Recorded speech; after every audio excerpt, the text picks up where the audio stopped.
What's up, podcast world? Chad Belding back at you, another episode. This life ain't for everybody. Thank you all so much for the humbling growth and support. We're so fired up with where the brand is going. Don't forget to check out our sister podcast, The Foul Life, and we have several more podcasts with different guests starting soon under the This Life Ain't for Everybody umbrella. Today's episode of the podcast is brought to you by two Tennessee-based company. The first one is our everyday partner here at the podcast and the TV show, Lynchburg, Tennessee, the most American brand in the country, Jack Daniels. What they've done for me on many occasions of getting me through the tough times, the happy times, the fun times, the duck camps, the turkey camps, the just summer camps, the lake, the houseboats, the pontoon boats. We rely on Jack Daniels. Enjoy it responsibly and make sure that you don't allow any underage drinking. Thank you, Jack Daniels, for believing in our brands. And today's episode of the podcast is also brought to you by our friends at Revival Nashville, Revival 615, helping musicians, giving them a platform every week, every Tuesday night in Music City, USA. Rob Snyder and his crew are allowing up-and-coming musicians, established musicians, singers, songwriters that have already broke. Some of them already have number one hits. A lot of them that came up in the Revival have number one hits on your country music radio today, and they're selling out arenas. I can name them, but I'm going to allow this man to do it today. Our guest is the founder, the organizer, the owner, the main man of Revival. He is also a very accredited musician, songwriter himself with hits with Luke Combs.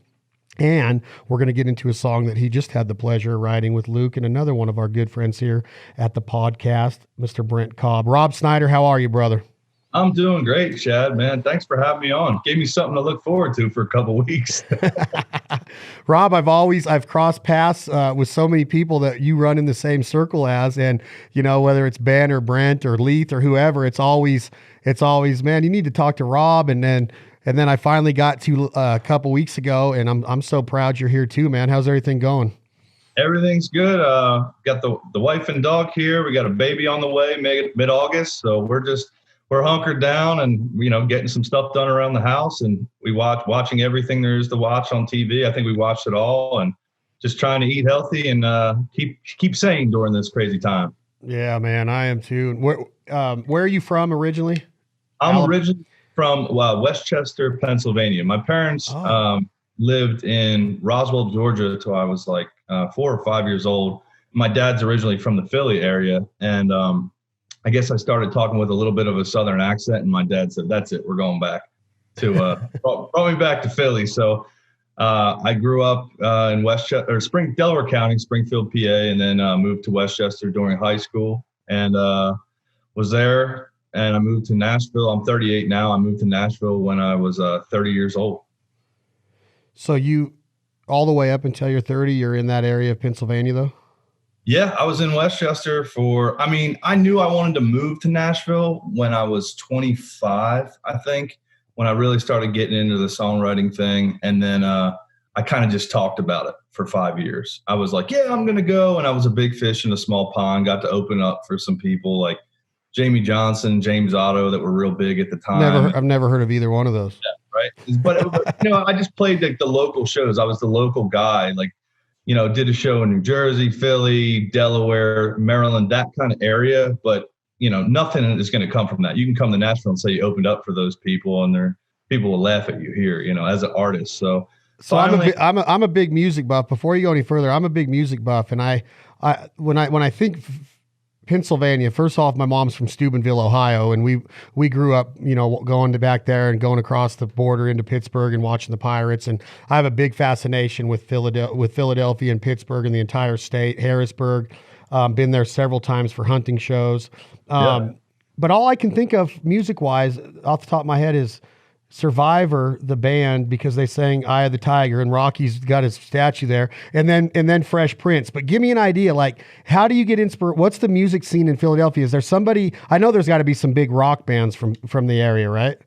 There is. Okay, so there's like the older ones. You got Hall and Oates that were from Upper God. The next my county God. over. What was the band? The Hooters. Remember the? Oh, yeah. The Hooters were there. Wow, that's all making sense now, Rob. I had neighbors when I was growing up. The Johnny and Joey and Joe and Sharon were the dad. The Adrians, they were from Philadelphia, and they're the ones that introduced my family to the Hooters, the music. It's all making sense now. Then you have you have George Thorogood and the Delaware Destroyers and like all that kind of stuff. And then you have there's a lot. There's a lot of people. I don't know. I don't go back and be like, wow, look at the history of Pennsylvania, but there is a decent amount.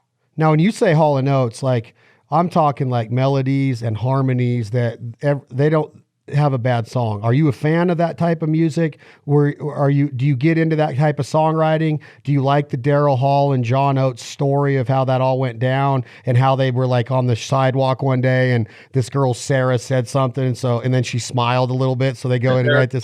I mean, I was never a huge fan of them, but I did get into the show that Daryl had called Daryl's House, which is heck yeah. Yeah, I got introduced to Elle King on that show. Okay. I didn't know who she was until I saw her in his house, and she jammed on that show. And so and then my daughter, she's 9 and she loves her now. So anyway, so go on. So you're there, you got some inspiration, but you're moving to Nashville. Are you writing songs at this time, or are you just kind of a cover band?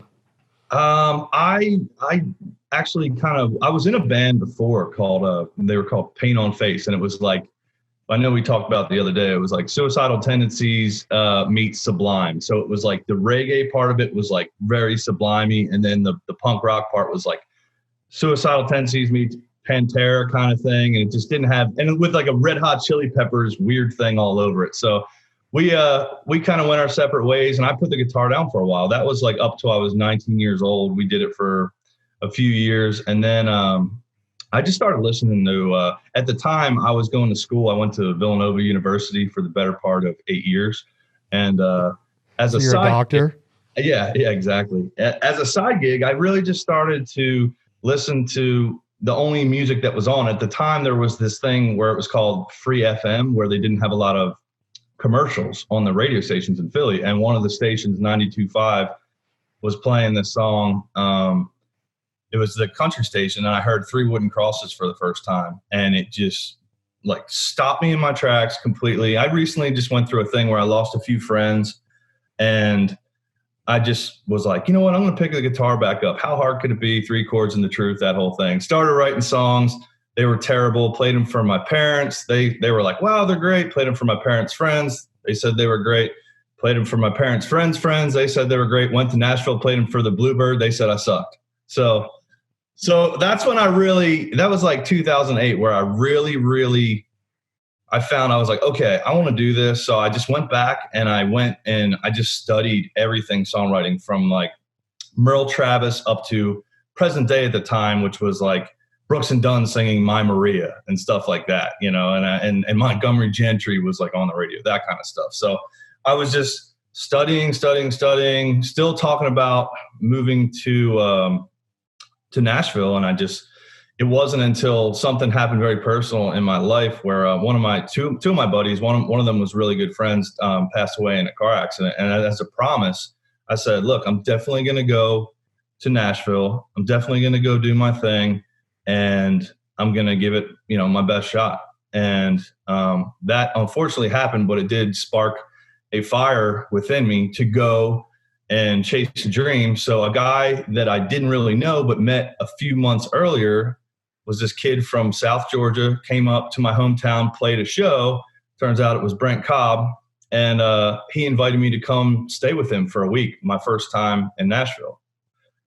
So I did that. I recorded a song. I wrote about the thing and about what happened, and did a demo session. And I walked out of there higher than I've ever felt in my whole life. And I said, you know what, this is where I got to be. So I said, by the time I'm 30, and my birthday's March 28th, I'll be there. Showed up a couple days later, but I got there on April 1st. So on Facebook, I posted, I still have the post somewhere, but it was like, finally moved to Nashville. And I had like 4 or 5 hometown, Rob's moving to Nashville shows, and then like another year would go by and I'd still be there. And they're like, yeah, he's sitting at the bar with his elbows on the bar, But so I finally did it. So wait a minute. I just want to make sure I have this part of the story right. You had went to Nashville to play at the Bluebird just on a like a little vacation trip to see how you would match up. You get booed off the stage per se, according to you. And then you go back. Is that when your dad said, hey, the Southern accent, you need to get back up here ASAP? No, he did that when I was a little kid. We were living in Roswell, Georgia. And you were in Georgia. Okay, I got you. Yeah, and I think I was just talking with an accent, and he was like, "No." So you're at the Bluebird. I love that place. You get you're just flustered because you're a big fish in a small pond where you're from, and your songs are awesome. You get down to this place, and all of a sudden, but what really intrigued me about what you said, and then you bring up Brent Cobb, is that Brent is of the mindset, and he's told me several times, "Oh, buddy, anybody can write a song," and I've told people that I want to hit him when he says it, Rob, because they can't. Now they kind of have an idea, but there is a true science to this. And for you to say that you went back and went to work and studied it and dissected it and did like a forensic audit on songwriting, I think this is like the coolest part of it, that you can set your mind to this and then 8 years later have #1 hits on the biggest form of radio there is in the world right now. And quite arguably, one of the biggest stars in Luke Combs and others. So right there, so you go back and you're studying. So give me an idea of how you studied. You just listen to a song, or do you go back? Is there books on songwriting? Is there stuff that like you mentioned, Three Wooden Crosses. Do you sit down and like study that Randy Travis song and say, all right, who wrote it and how do they come up with the hook? How does that all work? You definitely study who writes what. And once you find out, because like at first you're just thinking that, like, say you hear anybody like a Randy Houser or a Brooks and Dunn song or anybody like that. Say you hear their songs, the radio listener automatically thinks they wrote the song. But this is when I was still buying hard copy CDs. So I'd go in and then I'd look at the writing credits, and that was like the best thing. So then I'd go in and say, okay, then I'd start Googling like who wrote this song, who wrote that song. And then you start studying their records. And then you even look at their records that they put out as artists, and they're even better. And then you just kind of just go down that wormhole of studying. And I was obsessed, man. I didn't have a plan B. I mean, my dad has a successful business in Philly called Metropolitan Flag and Banner. They do the stuff for the Eagles, Phillies. They do stuff all over the country. And, as for him, he wants me to, carry on the legacy. And meanwhile, I'm like, I'm going to go write country songs in Nashville. And he's looking at me like, what the hell are you doing? Now he gets it.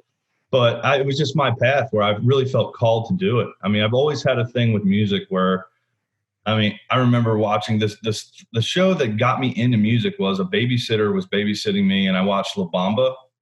And when that plane went down, Richie Valens' plane went down, I went home and I was crying. I was like 7 years old.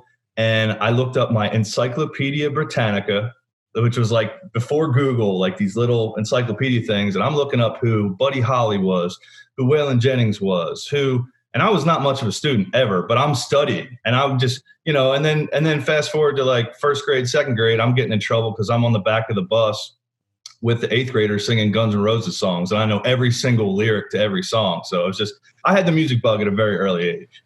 Man, you keep saying shit that's just going to keep taking us down rabbit holes, bro. Like I'm an Axl and Slash and Duff and Steven Adler and Izzy and Dizzy and all the new guys and Matt Sorum and Gilby Clarke, like a huge groupie, man. All my dogs are named. I got Axel's a black lab in Georgia. I got Duff, who's a yellow lab here. I have Slash, who's a black lab in Minnesota. And I have another dog being born in the next 60 days. It's going to be a black lab male, and he's going to be Izzy. So like Guns N' Roses, like I went on the 93 Dust and Bones tour when I was when I was a junior in high school, and just followed them from town to town, dude. So so I've always said this, Rob. You said a few things, and I just want to get a couple questions out of the way before we keep the story going. When you talk about GNR, people will come to me and say the greatest hair band of all time is Motley Crue and Poison, and then you got Guns N' Roses. I'm like, stop. Guns N' Roses is not a hair band. They were on a different level of 80s rock when they come out in 86, 87 with Appetite, and then Lies, and then the B-sides of Lies with when they covered Mama Kin from Aerosmith and a couple other ones. Their songwriting and their way that they put songs together from all of their experiences in life and how they painted that story with Jungle and Paradise City, the big hits. And then you go on that album and find ones that weren't necessarily hits, but like Night Train and the way they talk about liquor in that song, or My Michelle. And then you move into the Illusion albums and you have songs like Locomotive and Breakdown and Coma. And you're sitting there going, this is like genius rock and roll. This is like even on a different, it's almost like Zeppelin and Queen, but like a level up for me, even from that. And I don't know if that's a version of it. Like it's pure American rock and roll. You hear Get in the Ring. I was in like fifth grade, and I wanted to run. I was playing football. I wanted to run through anyone I saw. Yeah, and it's just like the things that they said to the magazines and Circus Magazine and Bob Guccione Jr. and Get in the Ring. And I know every song, and I think about it like growing up, like what that meant to me. And then I would go in and read the songs and see written by Bailey. They call, Axl's name was Bailey or whatever, and then Saul Hudson. And I'm like, these guys are writing their own songs too, right? Yeah. And you also said something along the lines that when you hear a song, you automatically think, oh, Kenny Rogers wrote The Gambler. And now, since Kenny's passed, you go back and do a little research. Johnny Cash recorded it. And then you watch the Willie Nelson the American Outlaw deal, which my favorite singer of all time in country music is Merle, and Jamie Johnson is Jamie's my all-time favorite. And I tell people that my favorite album of all time is That Lonesome Song, Song for Song.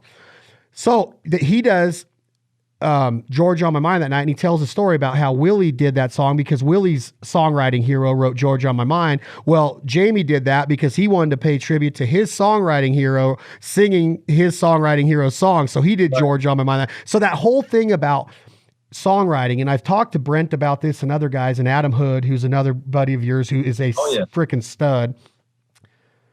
Songwriting never ever in my life, I'm 45, so I'm 7 years older than you. It never gets the credit unless you're in the circle. I don't think the general public understands the power of the songwriter and like the Dean Dillons and the Rob Snyders. And like, you are a badass artist too, but you also have hits that you didn't sing. So it's just a weird mindset to me that it's almost like the songwriter is cool taking the back seat because it's like naturally given to them. Like, you're not the guy singing it, and nobody really cares about that songwriting piece, or at least that's the way I grew up thinking. Well, it's funny because you said this life ain't for everybody, which is the slogan. It's a big thing in Nashville, where in Loser's Bar, if you've ever been there in Midtown, they have a big sign up there that says this life ain't for everybody. And that's kind of a tip of the hat to the people in the music industry, specifically the songwriters, because when you're a songwriter, your antenna's always up. Like you're clocked in from the second you open your eyes till the wee hours of the morning when you should have already been sleeping for hours. And if you get an idea, that's kind of God saying, hey, here's something, write this down, hum a melody in your phone, save it, bring it into a writing room, write it by yourself. But here it is. And you don't know when the next one you're going to get. So it's like constantly, it's almost like, it's just a weird, I don't know the best analogy for it, but it's always there. You can't turn it off, if that makes any sense. You can't turn it off. And I'm looking for a picture right now, and I want to show you, and we'll keep talking while I look for it. But the first time I ever went in Losers was in 2010, and I'm standing there watching the band, the house band, and I took a picture of that sign. And in my one of my places here, I have that sign in that font over a bar that I had a neon made out of. And then I trademarked it and registered it. And I was like, as soon as I got it. So then I started this brand, This Life Ain't for Everybody. And in Nashville, it's more along the lines of you move there, you get chewed up and spit out. This honky tonk life, you drinking every night, you get into this scene, it can get you. It can get you in a hurry. And then it can just like literally kick you out of town and say, you're not good enough, get out of here. Your dreams are smashed. You might be waiting tables at the local pub on Broadway. In my instance, I was like, I don't want people to think like my life is hard. I'm a duck hunter. I wake up and go duck hunting and then I eat duck, right? Like anybody can do that. I'm saying that Rob Snyder's life might not be for you and my life might not be for you. But if you listen to the stories of all these people, right? I think that that's the song in all of this is that everybody has a story. And I think that what you say of, it's never turned off. I think that's the coolest thing that you get. I heard Garth say it one time, man, I'd just roll over in my bed and before the iPhone, I would write a note and I just lay it on my bedside table for it there in the morning. But I knew if I didn't write it down then, I probably wouldn't have that same vision again after I get a night's sleep. So you also brought up two names in your intro of opening for Jamie. I already told you about my feelings on the album. I think he is masterful. I think he is. Now I'm going to say some words that you might, and I want you to tell me if I'm wrong. I think he's genius in a way of putting songs together and delivering that song. I think his stage show and his band is genius. And I think that right now in America, like this is like the time of Jamie Johnson's resurgence of where it's almost like the resurgence of the hunter and the provider and living off the land. You know, all these quarantine has taught people you might not be able to get your meat in a store. And so I'm giving all this deer meat and duck meat to these neighbors. Yeah. I'm almost looking at it like Stapleton hit. Luke Combs is hitting. Luke Combs plays Farm Aid. He's got his arm around Jamie. He's got his arm around Randy Hauser and Willie and Lucas Nelson. And boom, I'm like, this is like Jamie's time. Like maybe he was ahead of his time when he hit back then, but maybe like this is the time he can get up there and show like real country music is back. And I know that you're in Nashville and I know you write songs. So you have to be open-minded to the bro country and all of the country music that's out there. I have a certain opinion on bro country, but I'm not going to sit here and say, don't go make a living. So Jamie Johnson, is it his time to have a resurgence, to get an album out there and give the people what they want and show people that real country music is still alive? Man, I wish I could say he would do it, but I was one of those super fans at first where I've been hopeful for him to put out music forever, and like just seeing little blips on Saving Country Music, like where he teases us with like a Christmas song that doesn't really do anything for me. I mean, after that Lonesome Song and then not follow it up, you know, it's just like, oh man. I mean, what was the double album called? Guitar Song, and it was good. And then he did the tribute album to which was great. Hank Cochran, yeah, sorry. Which was phenomenal, but I mean, I've been itching for a new Jamie Johnson music forever. Me too. And it's just kind of like there's other guys that are out there doing the thing. But you know, he also did a thing where he was the biggest thing in country music, and then next song releases a song, you know, with curse words in it, and kind of flipped this bird to country radio, and like he didn't want to play the game, and I think that's awesome. It's the whole outlaw thing and all that, but you know, right when that happened, then all of a sudden, boom, Cruise hits and bro country's born, and it's everywhere, and the whole format's completely changed. And it's funny. Brent Cobb way of saying that. He goes, yeah, he had In Color out, and then he goes to the guys and says, our next single is gonna be about smoking weed in a Baptist parking lot and turning our back to Jesus and cocaine and a whore. And they're like, okay, Jamie, you know, like it's true though. That's what he did, right? But he was also a songwriter. People don't realize that. I mean, he wrote, I think he wrote True, but what did he write? Give It Away, George Strait. Give It Away, George Strait. And he also wrote one of the cheesy songs ever, Honky Tonk, Honky Tonk. Yeah. You know, and they laughed their way to the bank. I think Dallas Davidson and Randy Hauser was on that too. But I mean, it worked. It was a Trace Atkins huge smash, and it probably funded all three of their careers as artists too, which is awesome. But it's just hard. I mean, everyone's been waiting on the country music Jesus to come back, and you know, it's just. I always thought that was. I thought Jamie Johnson, there was no one cooler. I mean, I remember there was a show before I moved from Pennsylvania to Nashville. There was a show called Nashville, not the one that's like the soap opera that was on TV. It was like a reality, and it was like Chuck Wicks, Rachel Bradshaw, a bunch of up-and-comers, Jeff Allen, and Jamie Johnson was on there, and he was awesome. I mean, people were sending him demo tapes, and he was just out with a 44 just blasting demo tapes. It was so cool. Oh, yeah. I want to see that. It's called Nashville? It's called, if you look up Jamie Johnson, Nashville, the show, or whatever it is, you can see it got canceled after 3 episodes. Oh, that's nice. But it was good. It was good. I don't know. I mean, I hope Jamie puts out. I actually share an office with Channing Wilson at RCA, right by Studio A, and Jamie's room is upstairs. So I've seen him a few times there. It's pretty cool. I'm a big fan, and you also mentioned Brent Cobb. So talk to me about the science of songwriting and how you get a call from Brent Cobb. And when I was on the line with Kyle Daniel the other day, great songwriter in my opinion, he says that he literally had no idea how to act when he got an opportunity to write with Brent Cobb. It was almost like he's in the room and he's like, is this really happening kind of deal? So I'm like, man, people really put Brent Cobb on a pedestal. When I listen to a Brent Cobb record, he has a really different songwriting approach. Is that safe to say? Oh, absolutely. Is he one of your favorites? Oh, 100%. As a co-writer, one of my favorites. As a music fan, one of my favorites, because from front to back, it's like there's people that try to sound like other people, and then there's people where you put on a Brent Cobb song, you're like, that's Brent Cobb. You know, it's just his melody, and his writing process is really cool. He'll kind of have not so much even an idea, but he's an explorer. Like he'll just go go all over, but it'll have a really cool groove and a melody. And I think nobody beats him in melodies. I just feel like his melody game is so strong, and the way he turns phrases and makes certain words almost like a rapper that you wouldn't think you would rhyme the phonetics of different words with certain parts, and just where his head's at. He's definitely one of the best, like on all sides of all genres. He's definitely one of the best. What is the definition when it comes to songwriting of a melody? Oh, definition. I think. Well, what part of the song is a melody? Melody is, to me, it's just that part that gets in your head. It's just the part that it stops your brain from thinking about anything else, the outside world. And when you hear it, I mean, you can see it when thousands of people are in crowds. It's like the melody is what they're all singing along to.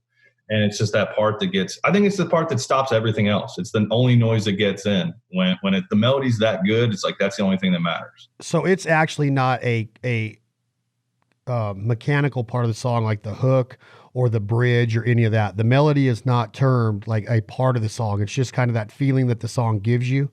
I think it's definitely part of the song. It's a musical part. There'll be a lot of, especially with like pop country songs, there'll be like, guitars will mimic the melody, and they'll do like the same guitar lick kind of thing to what the main chorus melody is.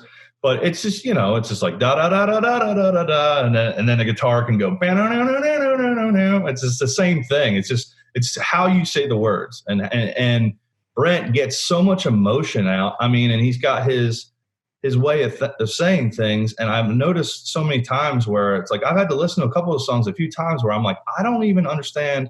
In the first two records that he did, the vocal was kind of smushed a little bit. The ones he did with Dave Cobb, the band was kind of more out in front than the lyric was. And it's hard to understand some of the stuff he said at sometimes. But the thing about a Brent Cobb song is you don't even care what the hell he's saying. And you feel it. If it's a sad song, you feel it. If it's a happy song, if it's a party song, if it's whatever song, there's so much emotion in there wrapped into what he's saying and how he's saying it that it blows me away. I mean, he's got talent second to none for sure.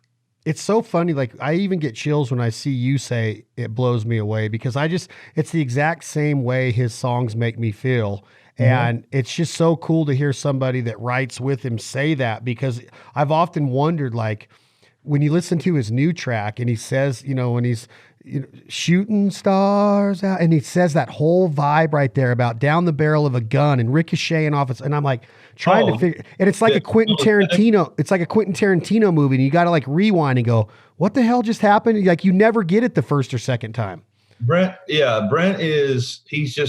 he's on another level. And, it's tough. And for a guy that's that good, and you listen to country radio, and a lot of it is not rocket science. I mean, almost like you have to dumb down a lot of stuff to get the success that a lot of the songwriters are getting. And Brent, we're talking to people that are a text message generation. They're, if you say a certain phrase or turn a phrase a certain way, these people they want to know exactly what it is when you say it. It's just like, to make them think, nobody wants to think a whole lot. But I mean, I listened to his whole new record, that Shut Up and Sing.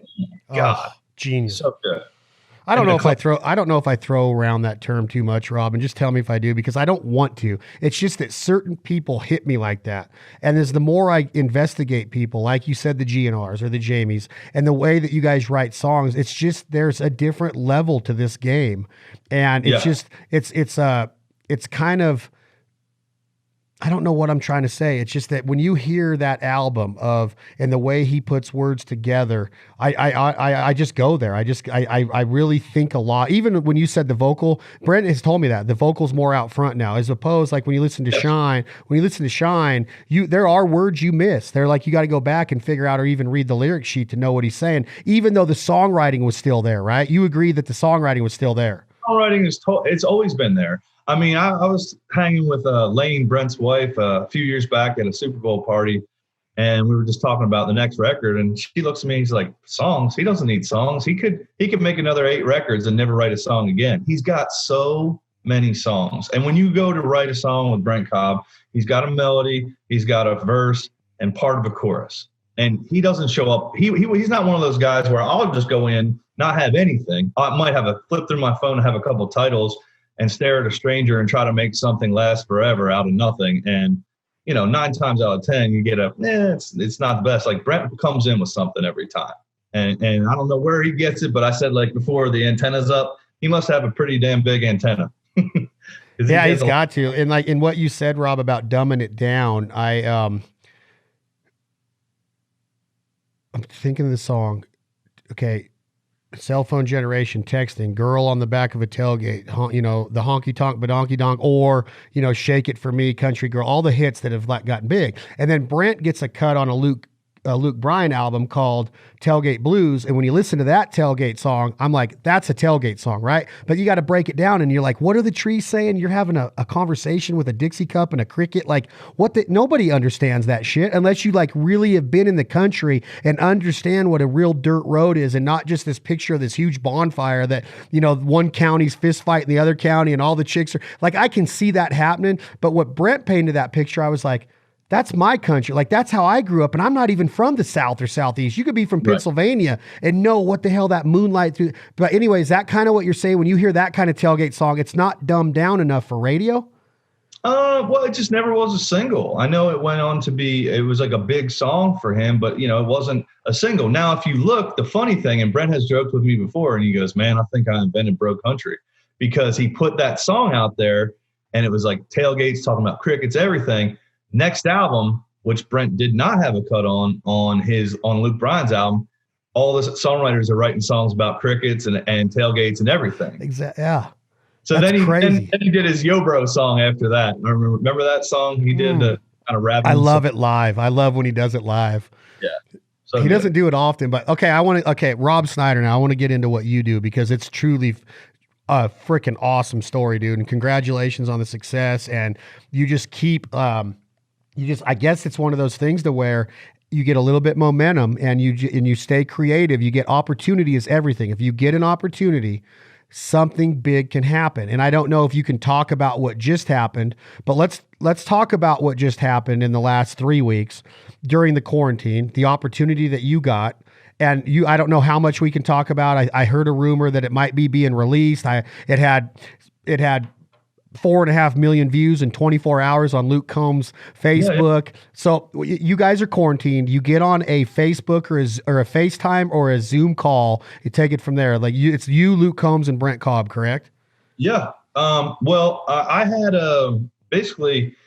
I have just a title list in my phone that I keep in my iPhone notes. And like, obviously I knew that I was going to be writing with Luke and Brent.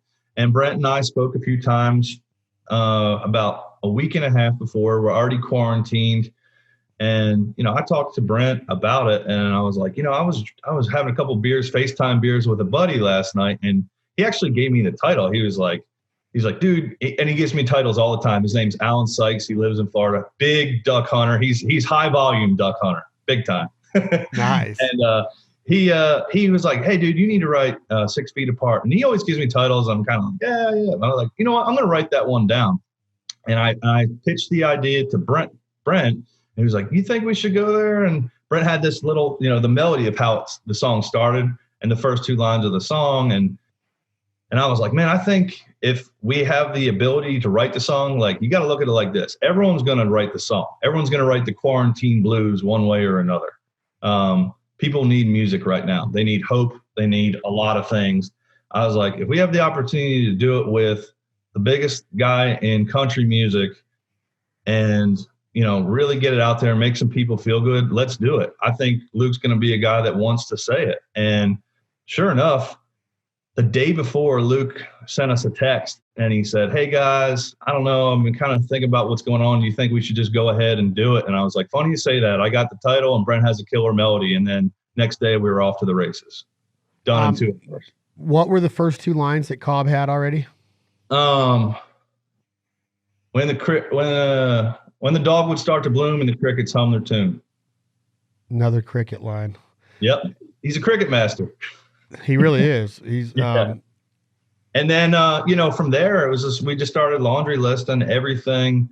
It's like you miss your parents. I mean, Luke's parents are away from him, Brent's away from his parents. My parents are quarantined in Florida right now. It's like everybody misses everything. I was like, let's just talk about what we miss and give hope. And it just came together. I could not believe he played it the next day. I almost fell over. I was sitting with my wife and my dog. I'm like, he's playing it right now. He's playing it right now. And then I'm getting calls that it's being ripped from YouTube and people are playing it on the actual radio stations. And then we find out a week later that he recorded it, and it comes out tomorrow, which is May 1st. And he also did it on Bobby Bones, the Opry deal, correct? Yes, he did it on the Opry as well. So now let me ask you this. When you are sitting there and you hear it with your wife, are you like through the roof excited, or are you like, holy shit, dude, we're not even finished with it yet. There's still more to add to it. Or were you 100% legitimately done and you already put your stamp on it? No, we were done. We knew where it was going to go.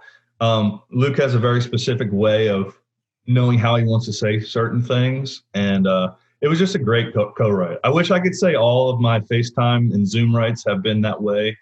But I can't, just because it's just a different dynamic. And it's just one of those things where, we went in and we set a goal and achieved that goal. And then with the platform that Luke has, it's incredible. He can just get it out there, and all of a sudden it's all over the world. It's awesome. And, who knows? We don't know. Nothing's been officially announced if it's going to go to radio. I mean, I have a feeling it's going to get legs of its own. And, I'd love nothing more than for Brent to have some good success and notoriety for being a part of that song, and, get him to the next level, get some accolades that he really deserves.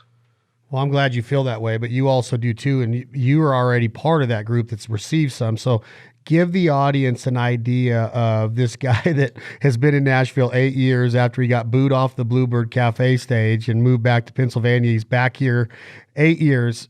I didn't mean that. You didn't move back there. You were just down there for a short trip to see how it went. But give the listeners, Rob Snyder, an idea of some of your success in songwriting. Is there a song that somebody might have heard in a concert the last year or so, or on the radio, that Rob Snyder was a co-writer on?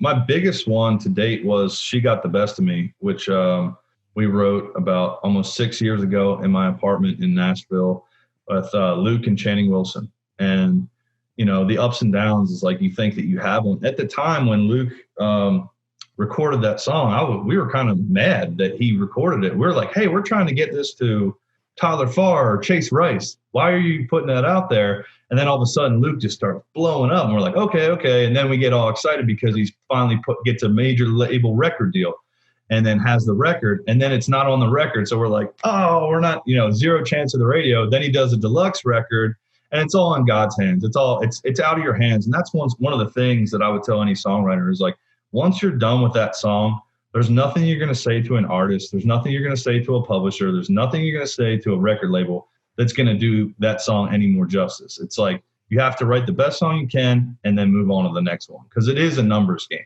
I mean, never in my wildest dreams would I think that, the day we wrote She Got the Best of Me, that 5 years later it would be, a 4-week Billboard #1 smash. Never. But that's just like, it's all the stars lining up. I mean, you can write the best song. I know a lot of great songwriters that write the best songs I ever heard and never had a song on the radio. It's just the perfect storm of everything happening that it takes. So that's crazy you say that. If you're a betting man, I mean, it's not the best business to be into, for sure. Yeah, because I've heard Leith Lofton songs, and I'm like, how is that song? I saw you bobbing your head to Leith Lofton one night on one of your Revival Lives, and he's doing One Whiskey Away, or he's got so many good songs like that aren't even on that new album. And it's just like, what does it freaking take? And now you're saying it's in God's hand. He's a man of God. He prays. Everything has to line up. The stars have to align. It just blows my mind that the business part of Nashville and the record executives and the people that make the calls, like they'll hear a song and they're like, I just don't hear that on the radio 40 or 50 times a week. And I'm like, well, when I play it in my backyard and I have 80 people at a Traeger event or 150, and they're like, where can I get this? Or I play it on The Foul Life on national TV, and they're just inundating us with emails like, love that song Wingman. Well, he wrote it with Bobby Pinson. Bobby Pinson has a lot of #1 hits. How does that song not hit somewhere or get picked up as a cut? It's just such a weird deal. Right. I mean, and that's the other thing too. It's like, you have to be all in. You have to be present to win. If you want to hunt lines, you got to be where the lines are. And Leith has always been in town, but he's also, didn't always have a publishing deal. Had to go work as a Mr. Fix-It, had to be like a land, fixing land, and had to he always is, he's a workhorse. And, to my fault, I didn't have a plan B. And I'm not saying that Leith had a plan B at all, because he's worked his ass off. But like for me, to a fault, I mean, I did a lot of my banking at Advanced Financial, Tennessee Quick Cash, any of those stupid places, Title Max. I've done all the worst decisions you can make because I invested everything. And I was out in bars way more than I should have been. My first 6 years in Nashville, I mean, I'd be out, 6-7 nights a week because I thought that's where business would happen. But it started to realize a few years ago that nothing good happens in Nashville after about 9 o'clock at night.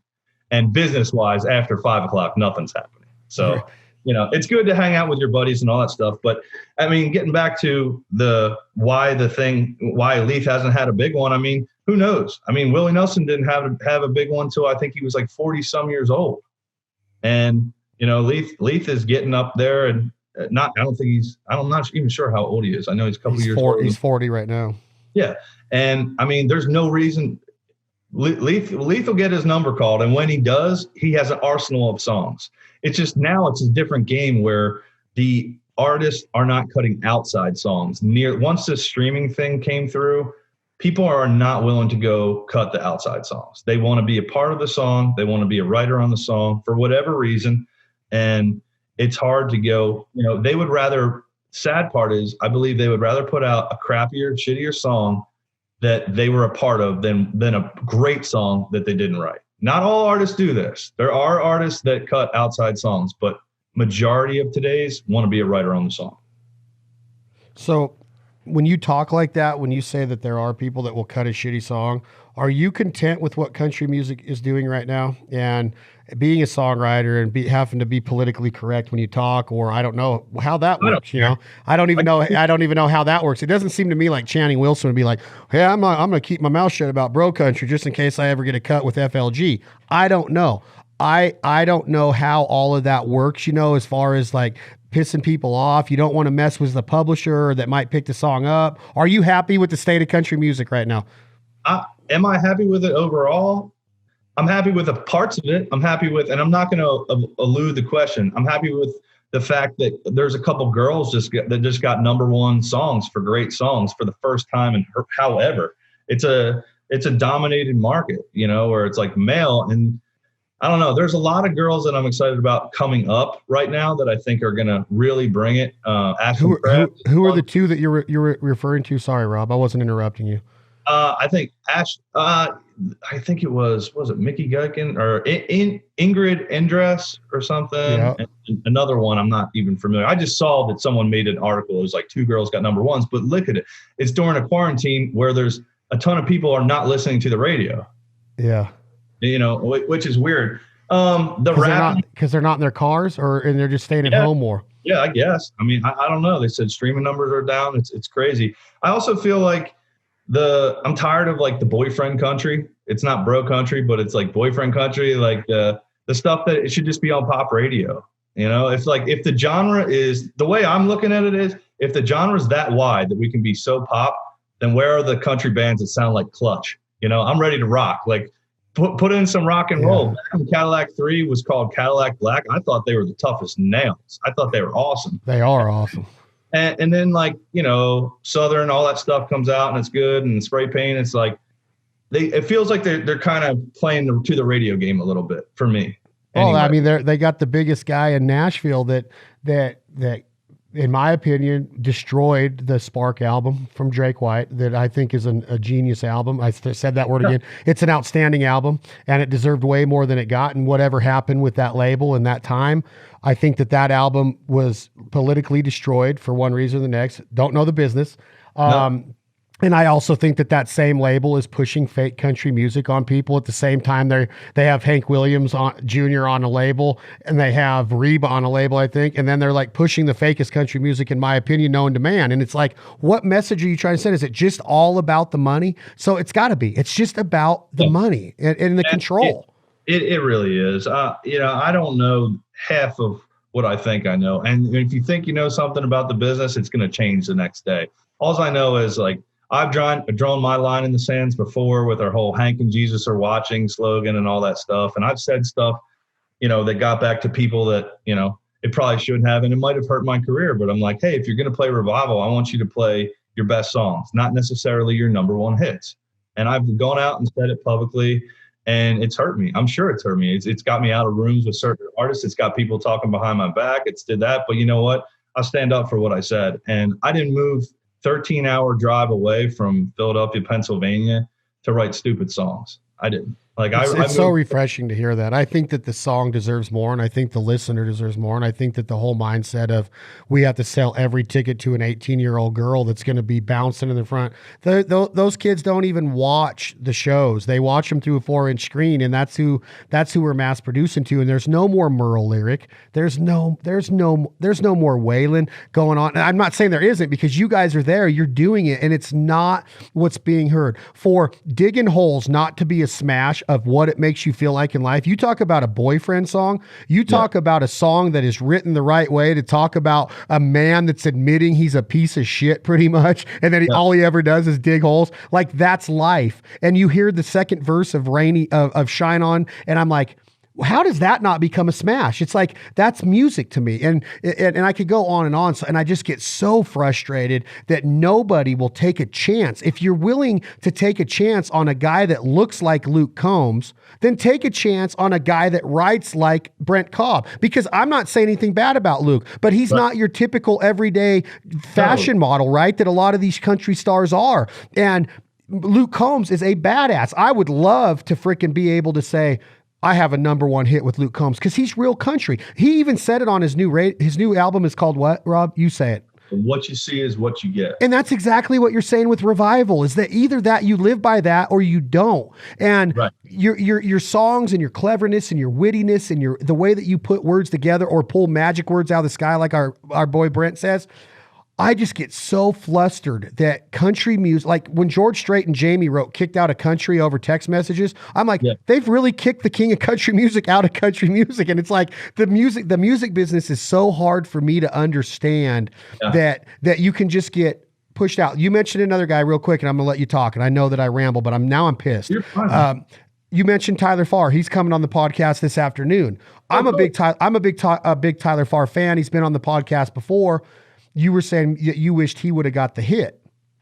Tyler Farr at one time was delivering a good country song, some good stuff, right? I mean, he said some things that made people go, "Oh man, he's like going redneck crazy, and he's pissed off. He's gonna get drunk and start a fight and domestic violence and all this shit." Like, I don't know if that was a little bit touchy, but it went number one. And then a guy walks into a bar, and now he kind of had a fall off.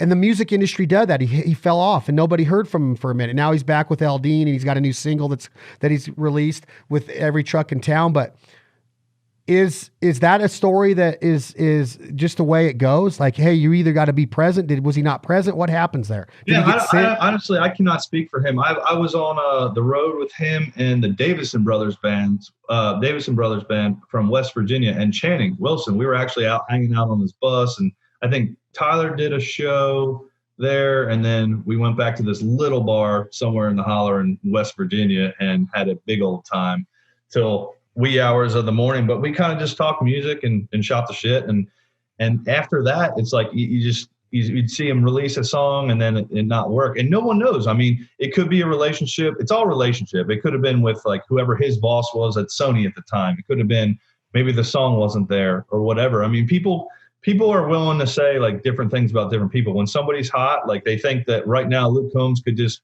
put out a turd song and it could go number one. But the thing is, he's not putting out turd songs either. He knows what his audience wants to hear. And it's just a weird game. It's hard to put your finger on like why certain stuff works and why certain stuff doesn't. I know that Tyler has some diehard fans. And I think that if he gets a little love, gets another one in the top 30, top 20, and then even another hit, he's right back there. He could still tour for the rest of his life too. He has fans that are like, they want Tyler Farr, and he's a relatable guy. He's a crazy bastard, but he's definitely a relatable guy. He's a good dude. Yeah, I love him. I think he's a great dude too. So Revival pops up. Are you still trying to make it as an artist, or have you kind of let that part of the dream go, Rob Snyder, and you're just like, you're building your Revival brand and business and being a top songwriter at the same time? Or are you still out picking and hoping that you can get a record deal, or how's that working in your mind? For me, I have no interest in any record deal. I have an admin record deal right now through Empire. I'm putting out a full record on June the 12th, I believe. And it's just a songwriter record. It's a rock and roll record. And, you know, it was just something very therapeutic for me to do, where songs that wouldn't get cut by other people. I went in there with a producer, Orrin Thornton, who's a great guy, also plays with Brent sometimes. And he just whittled down a list of about 60 songs. He goes, let's just tell your story, man. And let's do unapologetically Rob Snyder songs. And it was such a good process for me. I'm so glad I did it. We released 2 songs already. We have another one coming out May 8th called Jersey. I mean, not a lot of people in Nashville are going to cut a song called Jersey, you know, and that's the beach town where I grew up, you know, and it's just. Didn't Bon Jovi have an album called Jersey or New Jersey or Jersey something like that? I don't know about Bon Jovi. I know Springsteen had Greetings from Asbury Park. I thought Bon Jovi had an album. So this album that you have that it's coming in June is all rock? It's like a songwriter kind of rock record. It's kind of all over the place. 10 tracks. Are any of them country rock, like country roots? Absolutely. I mean, I got one that is featuring Channing Wilson on it, and we ripped off the Hank Jr. and Waylon video for The Conversation, and we just set up in this little dive bar called the Players Inn, about 5 minutes from my house in Nashville, and we kind of just dressed the part and stole all the little scenes with the boots clapping, and you know, drank 350 beers and drinking on a bottle of Jim Beam, and we had a blast doing it just for fun. And then the title track, The Way That I Am, I actually did an animated music video for. So just, you know, I don't ever want to be like the artist. I don't think I can handle it just with my like anxiety issues that I have and stuff like that. And just how you have to always smile and always be on. If I'm not having a good day, you can see it on my face. And just to have to smile and shake hands with everybody all the time, I'd be like, that would drive me crazy. And I'm a homebody. I want to be home. You know, it's like these guys work so hard. I bet you a lot of these country stars that are out there doing their thing right now, that are not doing their thing right now because of quarantine, they're probably loving life because they get to be with their family for the first time in forever. I mean, Luke's gone for a month at a time. That's a lot. And I can't say that I ever want to do that. But I definitely love writing songs and doing my own thing. Would I love to have my song picked up and put in a TV show or movie? Hell yeah. Like that would make me pumped. But like I got asked to do a couple hometown shows. I'm like, not really into it. Because if I do it, I want to do it right. I want to have a band. That means hired guns. It's going to cost a ton of money. But will I go play at my favorite little spot in Westchester, PA, every time I'm home, called Saloon 151? Absolutely. Every single time. And I'll have about 4 openers, all local guys, and then I'll play for 30 minutes. And 30-minute shows, like that's my sweet spot. I love it. By the way, they did have an album called New Jersey. Bon Jovi did. Okay. I had John Party on here yesterday, and he was telling me that the downtime and working his land, and he's on the tractor and the backhoe, and he's missing the touring. You know, he had a big April planned, and it's almost like, you know, like it was going to be a big year for the party, and he was kind of like, you know, what happens now? Do you pick up right where you were? Or are people going to forget what was going on in country music, and what's the trickle down effect going to be of these audiences and being able to go to a concert? How long is that going to take until that part of our world is, you know, back to normal, or will it ever be back to normal? I don't, there's a lot of unknown. And so it was interesting hearing his point of view of the quarantine, and that he is taking advantage of it, and he's writing, and he's doing these Zoom writes and Facebook writes or FaceTime. I mean, but yeah, he's, you know, there's some worry, I think, in a lot of people of like, well, what's going to happen? You have to. I mean, like, just everyone's been binging on TV and watching movies. It's like, I look at it I'm a pessimist. So it's like, I look at these TV shows and I see somebody hug a stranger, and I'm like, that'd never happen. You know, I'm like, that doesn't mean shit now, because that's not going to happen. And it's like, Chad, let me ask you this. If you went out to a concert, if they said Jamie Johnson was playing tomorrow in front of 20,000 people, and I wouldn't go. shoulder to shoulder with everybody. And you have a family, you have people you got to take care of, you have mouths to feed. Would you go out there? Nope. No. So, I mean, everything has changed. I wouldn't even consider it, and that's sad. That's like, and if people would, they're crazy. If I think that you have to, and I know there's conspiracy theories and all that, Rob, but it's like, hey, you got grandparents, you got people over 65, you got people pre-existing conditions and medical conditions. You got to look out for them, and you don't want to go bringing that stuff. So, is it real? How bad is it? Still, it's there. We're here. We're 6-7 weeks into this quarantine, and I don't see a whole lot changing right now. I mean, I know they opened up Georgia a little bit, but if you read the small print of what that opening means, it's a lot. It's not open. It's not by any means open. I mean, it's all 2-week phases. We're not far behind. I think on Friday, like Tennessee's Nashville's opening up, but I mean, even when gyms open up, they're looking around May 29th to open up gyms, but even then, they have to be at half capacity. You can't go into the locker rooms. You can't use the saunas. You have to wear a mask when it's like, this isn't living like that. And having a waiter come up and take your order with a mask on and gloves. That's crazy. Imagine a waiter touching my plate. I'd be like, get the hell out of here. It's like, nobody's going to do that. No. I don't know. So Revival, when does this come about? What does the word mean to you when you name this brand? Because to me, it's kind of like, there's got to be a country music. I think Eric, didn't Church have it? No, he had Country Music Jesus. Country Jesus. Yeah. You know what?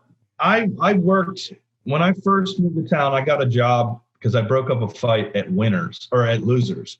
And Herb Woolsey gave me a job. He goes, get that guy a job. And I was happy because, I moved to town with absolutely nothing.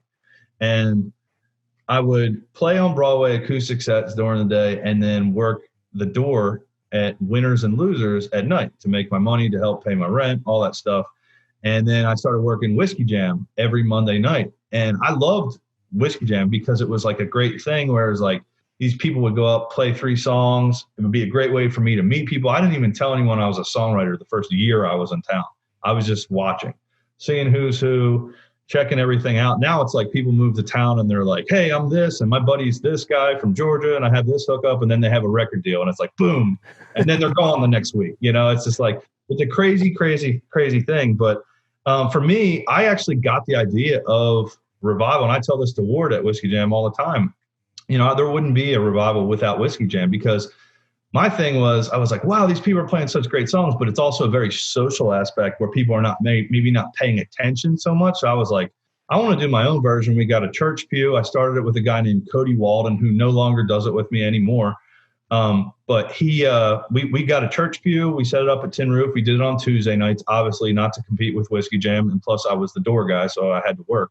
And the first one ever was like Eric Dillon, Channing Wilson, Leith Lofton, Brent Cobb, and it was great. And it just kind of caught on from there. And we just made it clear that, our slogan was kind of not so much the Hank and Jesus are watching, but let your songs do the talking.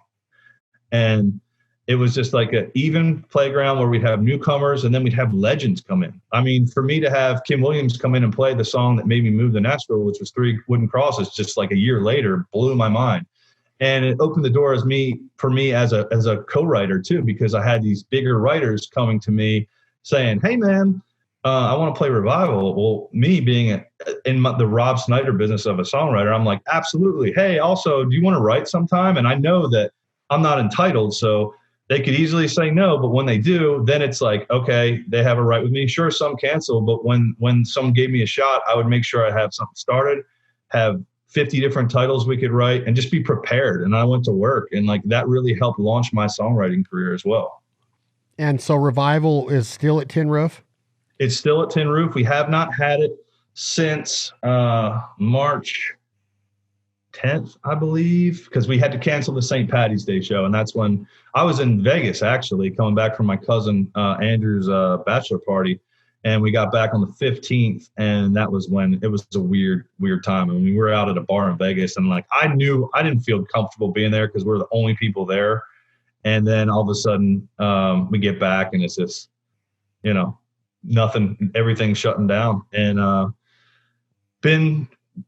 we not had a Revival since, I believe it was the 10th, but I've been doing just little short ones every Tuesday just to, try to have a couple people on there and just try to spread the word. But, it's weird. It's a weird times, unprecedented times for sure. Oh man, it's almost like too many conversations center around it. It's hard not to go there. You try to stay optimistic. You've already yourself admittingly a pessimist. So you're looking at it negative. I'm trying to be like, man, I just want the businesses to be able to create some revenue somehow. So we don't lose a lot of our community leaders. And a lot of that's the thing that affects me, is that I can stay home. But a lot of people can't without losing their job, and it's easy to take that for granted. So try to do our part and try to figure out how we can give back, especially after this is over, how we can go to the first responders in the front line and say, let us cook for you. Let us get you some wild game dinners going. We got all these ideas, and I'm like, shit, I thought we were gonna be able to do that in May. And now here we are coming up on May, and it's like our governor just said we're not even at ground one or stage one of reopening yet. We're at still ground zero, and it pissed everybody off. So wow. All sorts of crazy things. So besides her singing the Randy Travis, which is a whole other story, and what happened with his life, which is crazy. I saw him on that show on A&E, the live PD. Okay. Yeah, they had the Randy Travis night on there. They showed it, and it's just like he's a normal citizen. And they had all the police video of that night on the highway and him in the police car and all of it. And I'm like, they're really showing Randy Travis. Like, they don't care who you are. If you get in trouble, I guess it becomes public domain. But besides that, hearing that, give me some other awesome. What stands out in your mind? Like, is there any other experiences where you're like, man, this is really happening on a Tuesday night in Nashville? I mean, Randy Travis was there. We did a Toys for Tots. I had my 87-year-old grandmother with us. And Randy Travis and her just taking pictures together. It's like, we've had so many things. Drake White has done this one anniversary where his drummer at the time brought a suitcase and a kick pedal. And Drake has the ability to be hanging from the rafters and doing one-arm push-ups and stuff. But we have a room that might fill 200 people, and there's 600 people in the tin roof just stuffed. And it was a revival, like a legit revival. We've had so many people play. Ronnie Bowman, who's wrote a bunch of the Chris Stapleton hits, who's incredible. The list goes on and on and on. We have Miranda Lambert's been up there. It's like we have guys like Adam Hood and Brent and Channing drop by regularly. Eric Dillon, great songwriter. The big guy, Luke Combs, included us, Channing and myself, in the She Got the Best of Me video. We're sitting on the church pew. He did it right. He showed his upbringing, how it happened in Nashville for him, and included us for it. I'll never forget when he gave me the call. He goes, "Hey, dude, I'm going to have you guys in the video." And from that day, I was in the sauna twice a day, working out 5 times a day. I was like, if I'm going to be on something with 110 million views, I got to lose 20 pounds quick. So I strategically placed myself in between Channing and Luke, so I looked even skinnier.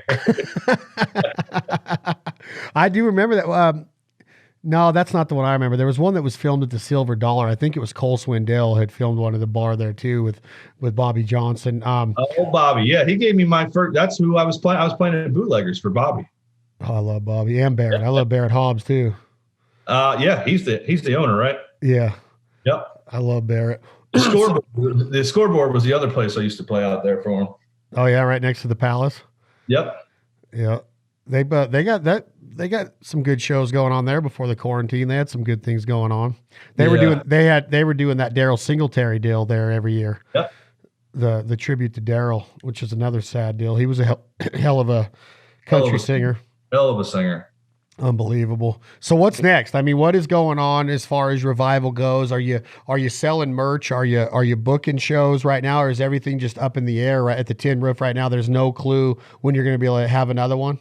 No shows. We're doing a revival live from my buddy has a really cool ranch in Seymour, Texas, which is about 3 hours northwest of Dallas. And I'm going to have a couple guys that are out there quarantining together.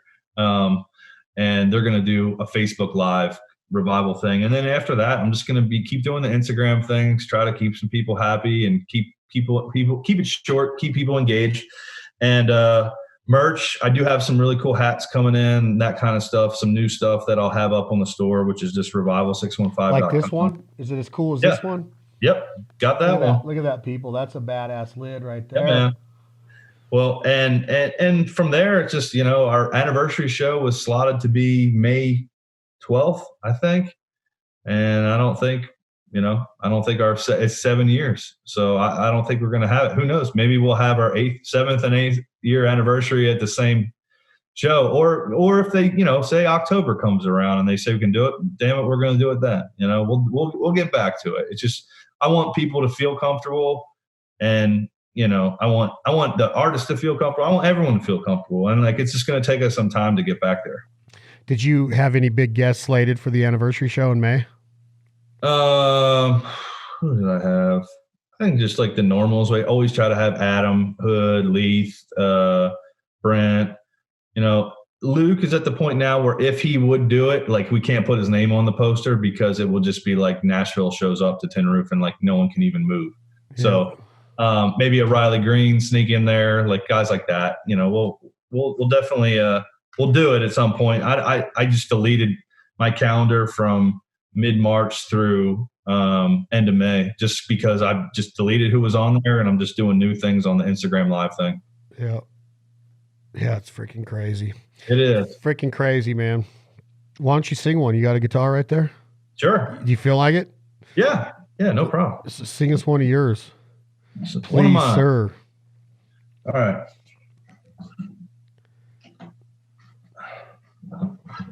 So you wrote this, or is this on the album, or what are we hearing? I guess I should play one off the, you know, I'm just going to play a newer one that's not even on my album.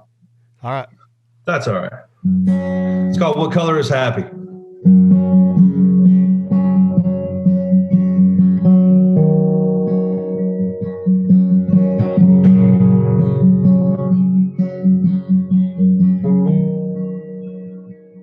What color is happy if lonely is blue?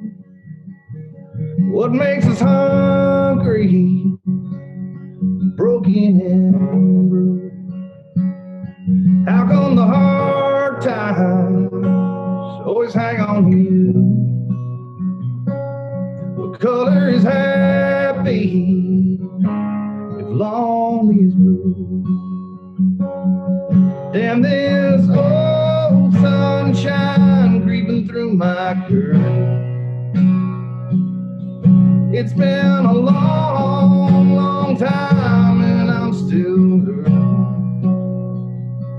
Yeah, I'm still hurt.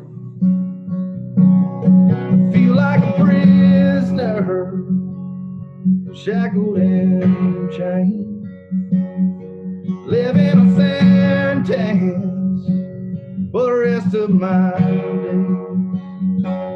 'Cause there ain't no freedom when it comes to me. What color is happy if long is blue? Damn, this old sunshine creeping through my curtain. It's been a long, long time, and I'm still hurting. And everything I'm doing just ain't working.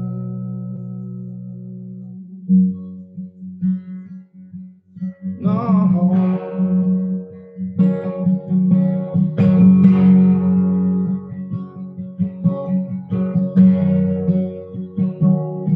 Damn, this old sunshine creeping through my curtain.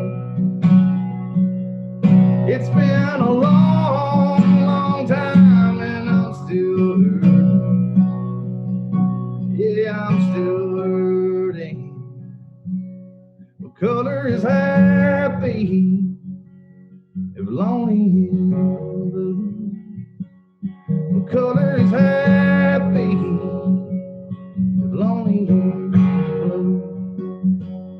What color is happy? Damn it, man. I really like that, dude. I'm for real. I like when you say, damn that sunshine creeping through my curtain. Are you pissed off because you have to face another day? Is that the mind of the songwriter? Yeah, it's kind of like pissed off that you have to face another day without whatever you don't have. You know? So is this a breakup song? You're married. How do you still write these kind of songs when you're so happy in love, and it's almost like you're a man that's broken because she's gone and you're in a dark place and you don't want to see the light of day because all that does is make you feel lonely, or that life's going on and you really don't have a life anymore because she's gone? Or can it be anything and not just a girl and a broken heart? It's not just a girl, but I always, songs, it always does better when it's about a girl, for sure. For me, it's, an anxiety issue that I've had since I was, 18, 19 years old. It's, it's just, it's life experiences, seeing somebody in a bad relationship and put yourself in their position. It's just having your antenna up and seeing, if it was a fight your mom and dad got in one time, or your aunt and uncle, or, your friend in college or whatever. It's just, it's personal experiences. You keep all these little vignettes in your head, and then you get on a song. And, that day I wrote that song, I didn't even want to write that song. Someone came in with this title. It was just like, I was like, oh, I don't even know who this person is. And that was just one of those things. I was in the driver's seat. They said the title, What Color Is Happy? And I just spewed it out in 25 minutes and we were done. And then I went back listening through songs. I'm like, God, that's one of my favorite songs that I've done in the past year. What color is happy? I like that, man. Yeah, so that'll be on the next one whenever I get around to doing that. Have you ever heard a song called A Bridge Too Wet to Burn? No, I have not. That song that you just sang, the melody, now I'm figuring out, I do know what a melody is, but it sounds like Bobby Johnson's has a song about crying so much walking home and that you can't really burn that bridge because it's too wet. He cried so much. Great. He's a sleeper. He's got some great songs. I tell him every day, like, dude. I've been telling him forever. I remember, like, he had us playing this thing for little kids at like 9 a.m. There was like these kids from Chattanooga High School or something came in, and we had to play him songs. He played Sour Mash Rainbow. Oh, I love that song, dude. Great. I tip my hat to Bobby Johnson. He does whatever he does to pay the bills. And I know he's always chasing deer and doing something like that. But I mean, songwriter should not be off the list of things he's good at, because he's a great songwriter. That's that Sour Mash song and Passing the Bottle and then the Bridge Too Wet to Burn. It's like that theme right there. That's a good song, dude. I like that whole sun coming through the curtain and you're still hurting. Like, we all live that. That's just so real and raw. And again, and it's a little like abstract too. It's like where the listener can kind of take it and make it. Yeah, that's what I'm doing. I'm just sitting here like not speechless, but kind of like, well, you kind of left me. I still don't know what color happy is. And it's for me to find out, right? It's like, where is your happy? Like, there's so many different levels of happy. What makes you happy? Like, I have everything in the world, right? Like I can't imagine having a better life, and I'm not worth $1 million. I'm not anything. And it's just that I love what I've been able to do in life, but I still wake up with that feeling like, damn it, son, go back down. Like I ain't ready to fade. And it's just I think that that's what music's supposed to do to you. I think that songwriters are so important to the culture of the history of our country, because I don't know how many people have gotten through on She Looked So Good in Love, or, My Baby Sang Goodbye. Like, Dean Dillon wrote stuff that still, like, I was brought up on. And then when you hear like Patsy Cline do Crazy, that my dad was brought up on, and what songwriting is meant for so freaking long, and the words and the lyrics, dude, it's like, man, it's just so important to what we do. Well, I mean, and that's the thing. It's like, again, going back to the area of the country where I'm from. I mean, guy right in our backyard was Jim Croce. I mean, that's a guy that just blows your mind on the songs. And then you get like understudies of him where you get like Bruce Springsteen, who was right there. And it's just like, blows your mind on like how they can get into the pain of a guy that is not happy to be home, or a factory worker, or just a steel mill worker or something like that. And like get the American, like the angst in there. It's like where they put out, Born in the USA, and people thought it was like this, yay, America song, but it wasn't, It was like, it was the trials and tribulations of people that are not getting the love from their own country they fought and died for. So it's crazy. It's crazy. Songwriting it's a weird thing, but I agree. It is very important. And without music, man, it's just, I would have gone insane years ago for sure. Guaranteed. Freaking It's gotten me. I don't, dude, ever since ever since like Kevin DeBrow saying, "Come on, feel the noise." And then I went to my first concert and Twisted Sister opened up for Iron Maiden. By the way, Rob, my dad made me leave when The Mummy came out and they started singing 666 is the number of the beast. My dad's like, "We're out here." He let me stay through Twisted Sister though. And D. Snyder said the F word every other word on stage, but he never did that on like the Stay Hungry album or Come Out and Play album. It was live. D. Snyder's like, F this and F that. And my dad's like, what are we doing here? But he stuck it through, but then Iron Maiden, but man, like Rodney James Dio and Holy Diver and Last in Line and all the stuff, like I go back and read those lyrics and I'm just like, man, in 1983, when I was listening to that stuff, it didn't mean anything compared to what it means now to me.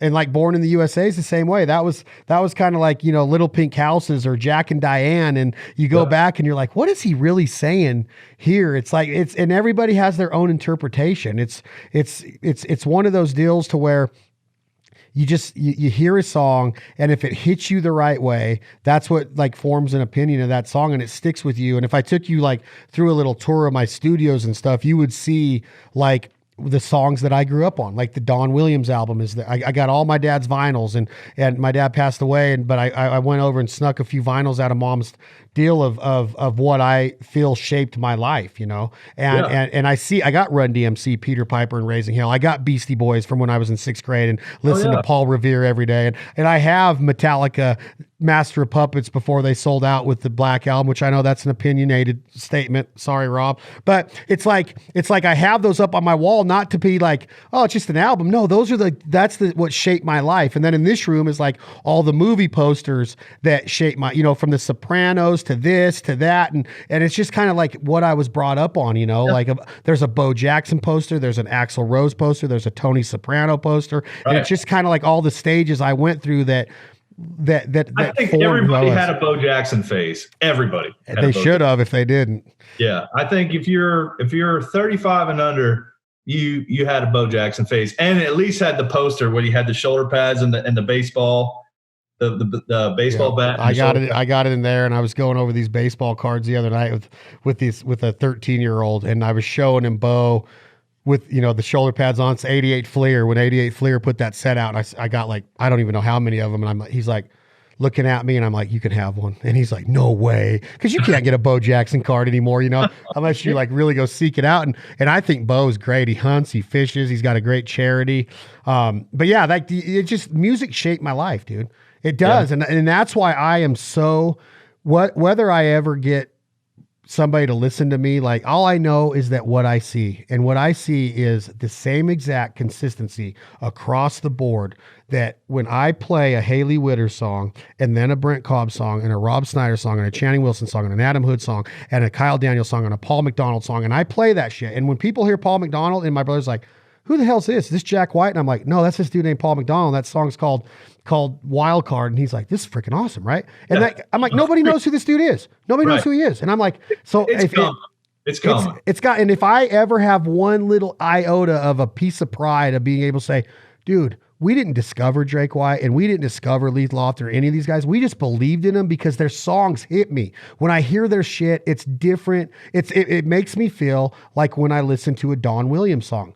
Like that, like when I hear Don Williams sing about Wolfman and laying in his bed, that was me. A little radio up against my head, listen to the Top 9 at 9, or I would sneak out and watch Friday night videos to see if Rat and Out of the Cellar and Stephen Pearcy was jamming and Judas Priest and Rob Halford was there. And I'd be like, dude, this is live. I never, ever could learn how to play an instrument. And to this day, I keep threatening. I'm like, Mom, I'm going to be a professional drummer someday. I'd go to lessons with this guy named the Boogeyman, and I can hit him, you know. But now I watch like comedians like Bill Burr, and they're like jamming. And like, I know people that can just hit the skins, and music is so important to me. I never took it to that level. Just like rodeo is important to me in bull riding, but I never have wore a pair of Wranglers, right? It's just, I have a respect for all these segments of life. And I just, growing up, I would do anything to listen to music and go to a live show. My first country live show was Tanya Tucker and frickin' Sawyer Brown at Marriott's Resort in California. And I got to see Sawyer Brown rock it. And I'm like, dude, these guys are bad. And Tanya, like, she's genius. And like, she just had that album last year, whatever, and did what it did. But I don't know, man. I could talk about music with you every day, and hopefully people will hear this and people will say, well, I want that music. I like that. Who is that? I'm like, that's Rob Snyder. Who's that song? What's that song that you were playing the other day? And I'm like, oh, that was Ain't a Road Too Long. And they're like, dude, that song has got me, man, about my family's last name, and there ain't a load too heavy and all this shit. Like, that's genius songwriting to me. There's a song on Brent Cobb's Providence album. You probably helped him write it, but it's the one about too many jacked up trucks in the way and freaking and the way Nashville is. He's just waiting his turn, kind of. Do you know the song I'm talking about? Yeah, I did not help him write it, but I think it's When the Dust Settles. Yes, When the Dust Settles. Like, I'm sitting there. I was on a boat at Donner Lake in Northern California, Rob, and I'm listening to that, and I'm like, he's talking about Nashville. And it's like when and he's talking shit, but he's making you believe it, and you're bobbing your head to it the whole time. Yeah, and I'm like, that's what he was chicken dancing to when he opened for Stapleton when I saw him at Lake Tahoe. And he's like, when the dust settles, like when he's saying is when the dust settles, the real songs are gonna I just cussed. I shouldn't cuss. I have a lot of kids that listen to this. The real songs are gonna be here. And I'm like, dude, that's a genius way of saying it.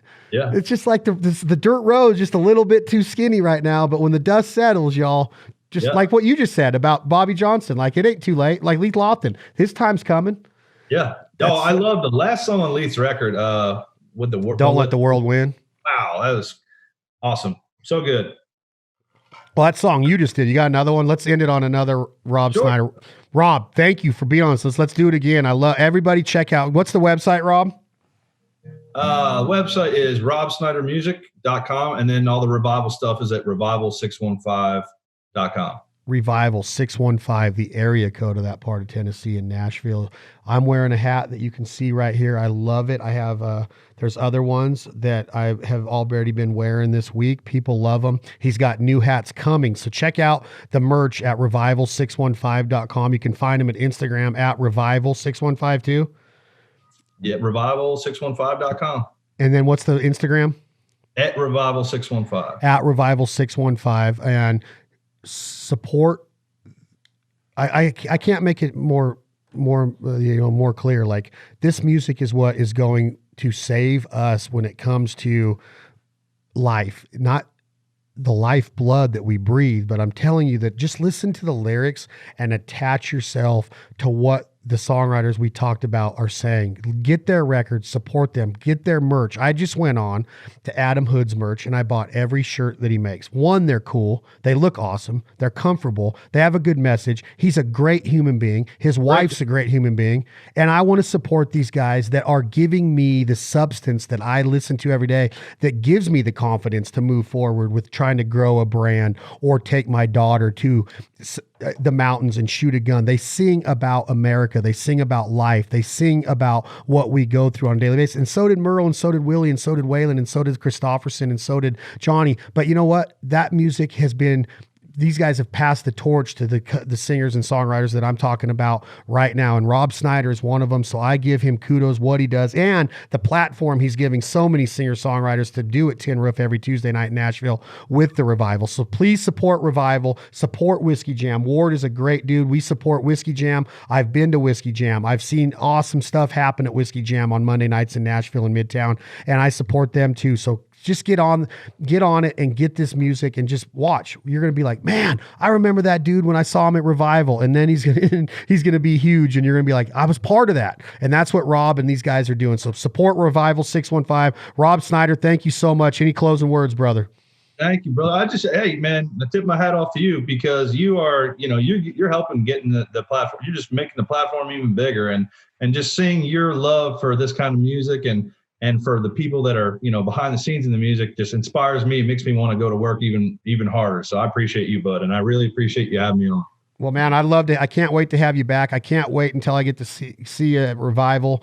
And congratulations on the song coming out by Luke Combs, 6 Feet Away, written by Rob Snyder, Brent Cobb, and Luke Combs himself. And I'm going to keep my fingers crossed that it climbs the charts. I have a good feeling that it's going to. and get Rob Snyder's music. You can find it at robsnydermusic.com. We're going to leave you today, instead of our theme song that we go in and out of every episode with, that song called Money All Gone by Drake White and Leith Lofton, with Leith singing it. We're going to leave you with this Rob Snyder original right here. This has been another episode of This Life Ain't For Everybody podcast. Thank you for supporting Jack Daniels. Thank you for supporting Revival 615 and all the partners and sponsors that take care of us on a daily basis. Take it away, Rob. Thank you all very much. Talk to you soon. Thank you, bud. This is the title track off my record coming out June 12th. It's called The Way That I Am. I would unbreak your heart and unlearn your name, and I'd never cause you 1 ounce of pain. I would walk through the door and look you in the eye, and I'd finally come clean with all of my lies. I know I wouldn't be the way that I am if I could do it all over again. The lines on my face, they all know where I've been. Oh, if I could do it all over again. Oh, if I could do it all over again.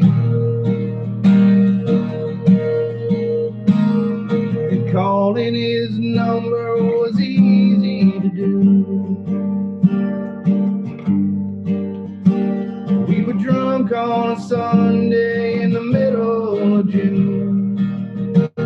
Hell, I even swore he looked alright to drive. And I still blame that call for taking his life. I know I wouldn't be the way that I am if I could do it all over again. The lines on my face, they all know where I've been. Oh, if I could do it all over again. Oh, if I could do it all over again. Whoa, whoa, whoa, whoa, whoa, whoa.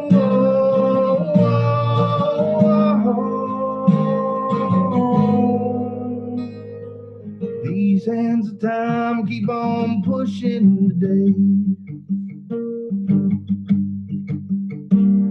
and I've grown tired of the same old mistakes. But I wouldn't be